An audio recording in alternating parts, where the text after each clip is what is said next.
Welcome to Kenton's videos. Enjoy the video.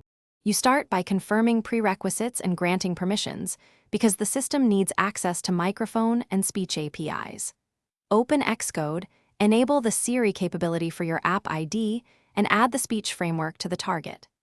Once done, request microphone and speech recognition authorization in code so users get the prompt. Do this now to avoid runtime failures. You'll build on these permissions in the next steps when integrating intent handling and live audio processing. You'll implement intent handling by defining the intents you need and wiring them to an intents extension. This lets Siri surface your actions.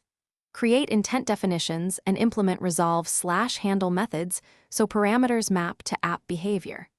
Meanwhile, use AV Audio Engine to capture audio and SF Speech Recognizer to transcribe live speech. This gives you both intent routing and raw text for custom parsing. Make sure to manage audio session interruptions and authorization states, because robust handling prevents dropped requests and improves accuracy. You finish by testing end-to-end. Trigger Siri shortcuts, invoke intents, and verify transcriptions across locales. Once integrated, refine audio capture settings and sample rates to reduce noise and latency, and train utterance examples to improve intent matching.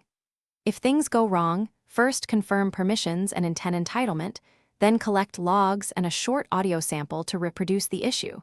This helps you decide whether to tweak noise handling, switch models, or provide a graceful fallback to manual input. Thanks for watching. Consider subscribing if we helped you.